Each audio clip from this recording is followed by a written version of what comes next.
di sini aku amazed banget karena aku ngeliat ini, aku kira ya nggak satu tarikan gitu, tapi ini satu tarikan ya Mas ya? Satu tarikan, iya. Jadi memang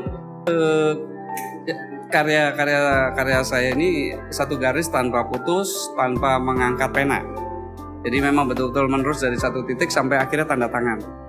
Ya, teknik ini memang saya temukan awal, sebenarnya bukan menemukan ya. Karena tapi kenapa saya sebut menemukan? Karena waktu itu di Belgia, saya tinggal di sana itu 4 tahun gitu. Suatu saat ada salju turun, saya di lantai 2. Saya lihat ada ibu bawa anaknya umur 2 tahun sampai 3 tahun kayak gitu, dibawa jalan dalam keadaan hujan salju yang deras sama bawa anjingnya. Saya lihat, ini keren. Wah, ini harus saya gambar ini. Karena saya nyari kamera nggak ada, nyari HP di lantai 3. Cuma, wah saya harus gambar karena kalau nggak saya gambar nanti keburu hilang. Saya gambar lah. Saya gambar sampai akhirnya belok. Saya gambar rumah-rumahnya beres. Loh, saya kok nggak berhenti dari awal? Wah, ini berarti satu garis tanpa putus, one line drawing. Nah, setelah itu ya sudah, itu saya teruskan. Walaupun saya tahu di luar banyak yang one line drawing juga banyak, tapi banyak-banyak sederhana. Simple, mata, hidung, atau kayak gitu, simple. Tapi saya ada dimensi. Itu yang mungkin membedakan. Terus yang kedua, saya nggak pernah pakai sketsa, langsung live. Mau lihat foto, mau lihat orang, langsung sikat. Kayak tadi gambarnya Eril tadi, anaknya apa? Itu lihat fotonya langsung aja saya sikat. Tapi pasti pas, nggak ada terlalu kanan, nggak ada terlalu kiri ya. Jadi framing itu yang ternyata ternyata memang sulit kayak gitu. Tapi ini saya bicara tentang konsistensi sebenarnya. Menerus, sustain. Begitu. Oke, itu sangat interesting sekali sih Mas, dari One Snowy Day di Belgia, melihat anak kecil, ibu dan anjingnya. Karena tadi itu kenapa saya bikin? Karena langsung saya ingat kalau di Indonesia jangankan hujan salju, jangankan hujan masih mendung, anaknya nggak boleh keluar. Nggak boleh. Nanti sakit. Di rumah aja ya. Di rumah aja. Nah itu anak-anak kayak gitu. Itu yang membuat saya tertarik untuk bikin gambar. Tapi kalau ngomong-ngomong soal parenting nih Mas, mungkin agak sedikit geser sedikit ya. Loh, kok tahu kalau saya suka parenting? Mas kan ada buku kreatif parenting bukan? Tahu ya. Iya, kreatif parenting today. Iya, kreatif parenting today. Aku jujur aku lupa tahun publishnya kapan Mas, tapi kalau aku lihat kembali bukunya dan aku memang review kembali bukunya, aku rasa itu fenomenon yang emang bisa dibilang akan diaplikasikan ke depannya oleh anak-anak muda. Karena sejauh ini ya, kayak aku diskusi sama teman-teman aku, mereka itu udah bisa dibilang udah gak suka lagi sama parenting yang lama gitu Mas, yang dulu, yang no, yang emang itu bisa dibilang gentle parenting, mungkin Mas pernah denger ya. Nah, gentle parenting. Saya tahu itu gentleman ya, gentleman, gentle parenting. Ya. Mungkin biasanya respectful parenting gitu. Yang bisa dibilang emang kita men-treat anak ya sebagai layaknya manusia. Nah, mungkin dari Mas sendiri nih, dari sisi kreatif parentingnya gitu loh Mas. Apakah kira-kira bersenggolan dengan aspek respectful itu, atau mungkin memang hanya mengulik di sisi kreatifnya saja? Nah ini, jadi kreativitas ya di Indonesia ini yang sependek saya alami dan pelajari, cenderung biasanya dikaitkan sama seni rupa, padahal bukan. Kreativitas itu berkaitan dengan cara berpikir, berkaitan dengan bagaimana seseorang memecahkan masalah, bagaimana seorang anak, wah nggak ada ini, enak pakai ini aja mah, kan keren. Aku tapi kan senang main drum mah, tapi coba aja bikin. Akhirnya dari tong, kardus macam-macam dibikin. Artinya apa? The potential creative use itu muncul di anak-anak. Jadi bukan parenting yang anak Anda harus menjadi anak yang kreatif, harus banyak menggambar, bukan. Itu hanya pintunya saja. Ketika seseorang tiba-tiba seorang anak bilang, ayah, itu lihat di atas ada kelinci. Langsung ayahnya negas, mana? Itu ayah, mana? Sayang, tahu nggak? Air itu di laut menguap kemudian mengumpul, itu menjadi awan. Nanti suatu saat kalau berat jadi hujan, itu awan sayang, bukan kelinci. Betapa nggak di kreativitasnya di-cut. Padahal beda ketika seseorang itu kreatif cara berpikirnya, bapaknya itu begitu anaknya bilang, ayah itu ada kelinci mana? Wow, ada 3 kelincinya. Oh, lagi makan wortel ya? Kenapa sih makan wortel? Iya ayah itu kan vitamin A. Ada diskusi akhirnya. Akhirnya dari yang sepertinya imajinatif, awan berbentuk itu dibahas, akhirnya bicara tentang banyak makan sayur, vitamin A bagus untuk mata. Nah ini yang nggak terjadi di kita. Nah, kreativitas selalu dipakai. Gambarmu kreatif banget ya, gajah aja hitam ya. Wow, kenapa sih kok hitam sih? Gajah kan abu-abu sayang. Mematikan kreativitas. Ini orang sok tahu namanya. Ini gurunya atau orang dewasa sok tahu. Padahal kalau kita tanya, wow, gajahnya hitam.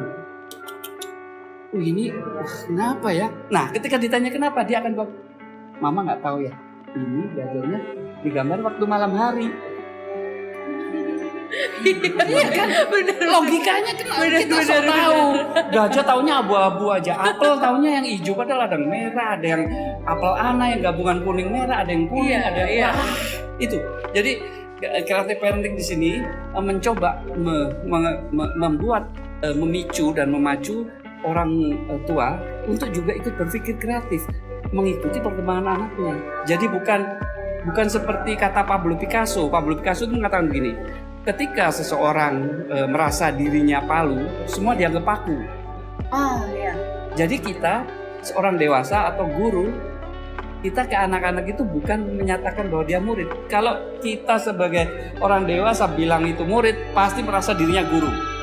Merasa lebih pintar, lebih pengalaman, lebih tua, dan sebagainya. Tapi beda kalau kita bicara dengan mereka. Artinya apa? Bicara tentang kelebihan dan kekurangannya. Jadi potensinya akan keluar.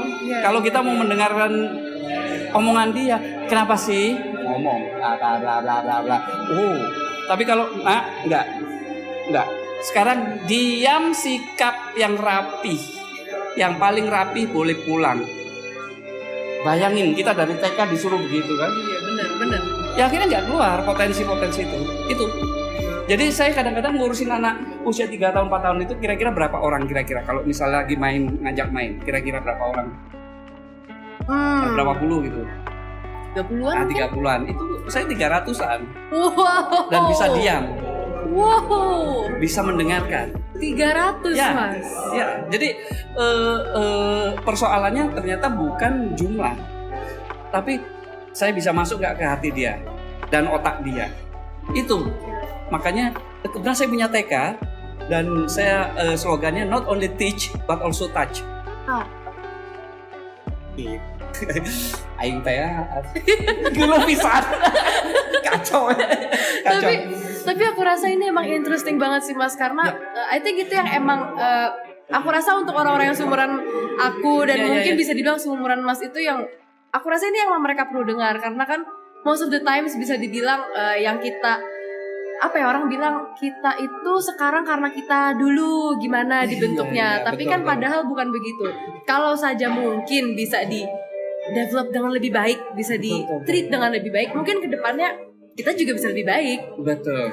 Tidak terpaku dengan apa yang telah membuat kita. Iya, gitu. Apalagi bilang, tahu nggak? Dulu mama itu, dulu papa, ya itu kan dulu pak, itu dulu pak. Sekarang beda. Bang, papa gitu Pas digituin sama anaknya, jangan jadi anak durhaka.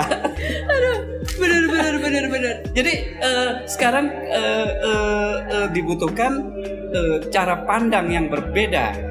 Ya, jadi the potential creative use, jadi potensi kreatif anak-anak itu sebenarnya mulai usia 3 tahun sampai 6 tahun itu mencapai 98%. Jadi masih tinggi. Nah, kita ini sudah tinggal 16 sampai 20%. Makanya sering nggak nyambung sama anak usia-usia TK. Dia ngomong awan, orang tuanya ngomongnya awan secara pengetahuan dia. Anaknya padahal bilangnya beda. Benar. Ayah, itu nanti akan ditabrak sama itu. Udah jangan ngomong tabrak-tabrakan terus, sudah terlalu banyak kecelakaan lalu lintas. Naon nih hubungan. Jadi orang tua sering tidak nyambung menyampaikan sesuatu, tidak apa adanya kayak gitu. Iya. Masa seorang anaknya namanya Harun itu ada TK saya. Nih, Andi itu jagoan mainan ular itu dari umur berapa? Tanya kayak gitu. Karena saya profesional di ular ya.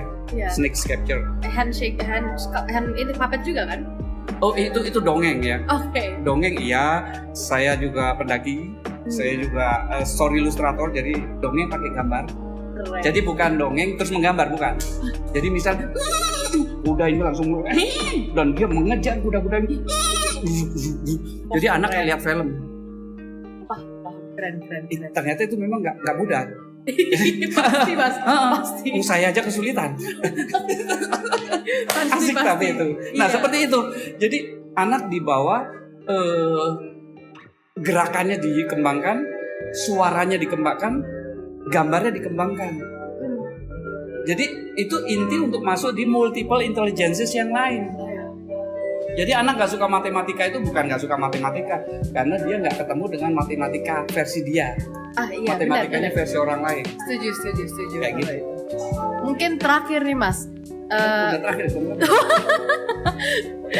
mungkin pertanyaan, mungkin bukan ke pertanyaan sih, Iya. aku lebih ke arah advice Oh. untuk kita ya. Let's say kan aku emang belum di umur yang memiliki anak gitu Iya, mas iya, ya. iya. Tapi let's say kita kan akan berhubungan dengan anak kecil. Betul. Kita kan juga ya let's say maybe mengajar atau Iya. mungkin akan menjadi future dosen Iya, ke iya. depannya.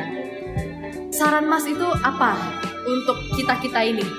Ya, saya kira sederhana sekali bahwa kita itu berhubungan dengan manusia, apakah itu usia dini maupun sampai usia besar. Nah, semua itu harus kita jalani dengan happy. Pertama itu happy, yang kedua everything will flow. Ini kayak albumnya Pulp aja ya, everything will flow. Ya, saya juga suka Judas Priest juga, Breaking the Law. Kita melihat secara utuh ke siapapun, kita tetap rendah hati. Kita tidak pernah, jangan pernah bahwa saya itu kuliahan, saya itu pernah belajar ini belajar. It's okay itu sebagainya. Tetapi ketika kita berhubungan sama orang lain, kita rendah hati. Karena dengan rendah hati kita dapat banyak. Tapi begitu merasa lebih pintar, itu tidak akan kita dapat apapun dari siapapun, mau dari anak kecil sampai orang yang sama. Yang pertama, yang kedua, senantiasa melatih komunikasi. Sering masalah itu muncul karena komunikasi. Jadi komunikasi ke anak-anak dipakai seperti komunikasi ke orang dewasa, nggak pernah nyambung. Jadi ke anak-anak ya pahami dulu dunianya, dia nanti memahami dunia kita. Bukan diminta memahami dunia kita dulu gitu, tapi kebaliknya. Yang kedua, yang ketiga, kita memanfaatkan semua apapun, benda, suasana itu menjadi media yang harus bisa disyukuri. Kita itu banyak yang kurang grateful, banyaknya itu mengeluh. Iya. Ya, kalau kata teman saya, kenal Charlie Chaplin? Tahu Nah, itu. dong. Dia selalu ngomong, we think too much and feel too little. Jadi terlalu banyak mikir kita itu, akhirnya jadi beban pikiran. Kurang merasakan sesuatu, kurang menikmati sesuatu. Apapun problemnya, nikmati saja. Itu 3 aja lah ya, sudah. Oke, kalau gitu terima kasih banyak Sama-sama. ya Mas ya sudah mau di interview. Itu I find it really helpful dan aku yakin juga helpful banget buat teman-teman yang nonton acara ini. Sama-sama. Makasih ya Mas Makasih, ya. saya mohon maaf.